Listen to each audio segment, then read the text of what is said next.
Eu não vejo tarefa mais nobre do que essa na atualidade. Acho que essa tarefa é a mais nobre tarefa que nós temos pela frente, que é diante de tanta concentração de riqueza, de um lado, e diante de tanta fome e ameaça climática, nós pensarmos em nos reposicionar a respeito do mundo tal como nós o conhecemos até aqui. Nós não vamos dar conta das nossas dificuldades e desafios a partir das velhas instituições criadas até o presente. Nós vamos ter que repensar as instituições, nós vamos ter que repensar os organismos multilaterais, nós vamos ter que repensar os bancos multilaterais, nós vamos ter que repensar as relações internacionais e, a partir daí, nós vamos ter que repensar o financiamento dessa equação. Essa equação é difícil. Não adianta um país resolver a sua crise climática. Nenhum país tem uma crise climática nacional. A crise climática é global, pela sua essência. Você não vai limitar os efeitos da mudança climática para fora das suas fronteiras. Ela é uma ameaça global. Ela tem que ser tratada globalmente. A concentração de riqueza, ela não acontece apenas dentro de um país. Ela acontece entre países.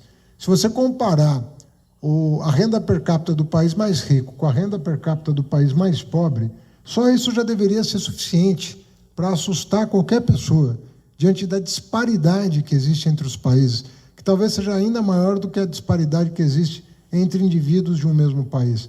É algo muito dramático.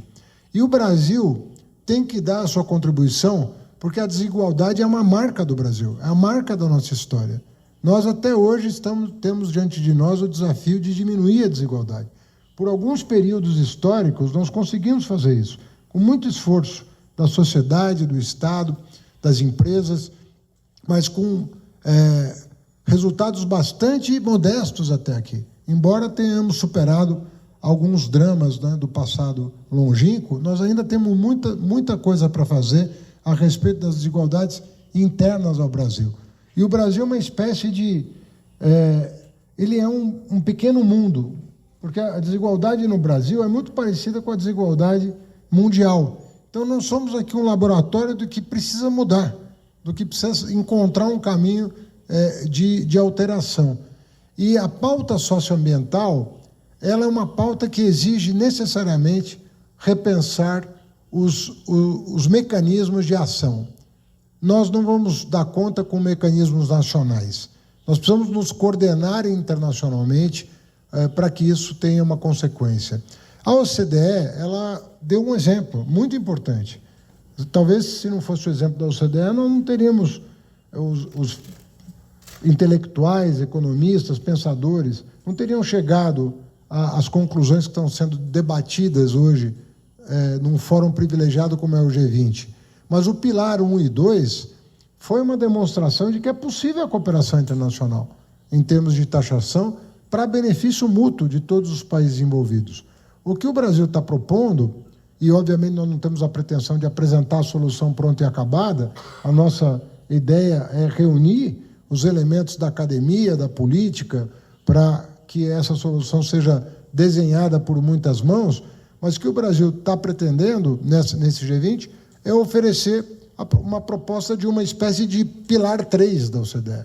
É como se nós estivéssemos avançando aos poucos para aquilo que pode efetivamente ordenar as nossas instituições em proveito de uma saída global para os nossos desafios, que não são, repito, exclusivos das nações, é do conjunto da humanidade o que está colocado. Eu fico muito tocado de ver como essa proposta ganhou um peso em muito pouco tempo.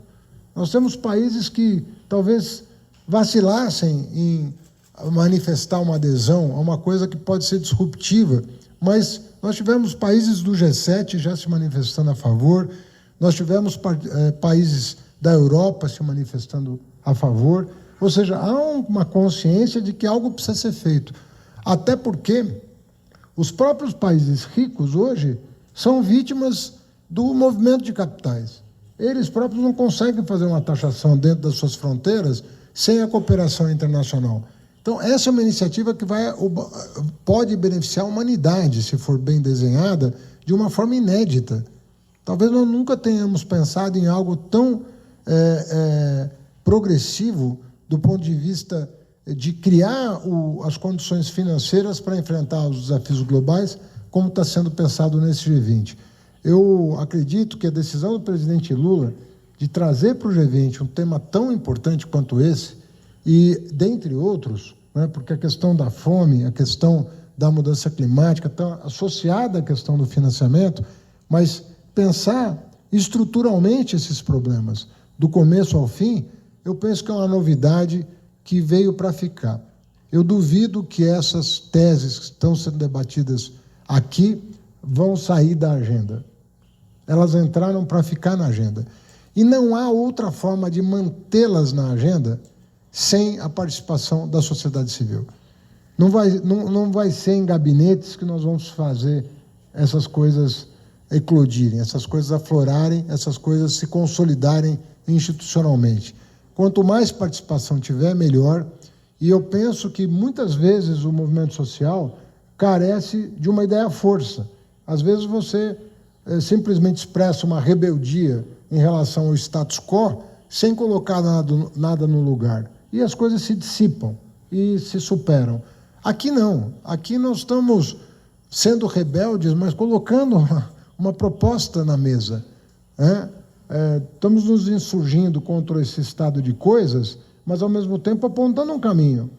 E eu penso que isso é muito proveitoso para todos nós e chega a emocionar muita gente que pensa em habitar um planeta mais sustentável, um planeta melhor, um planeta onde todos tenham um lugar ao sol.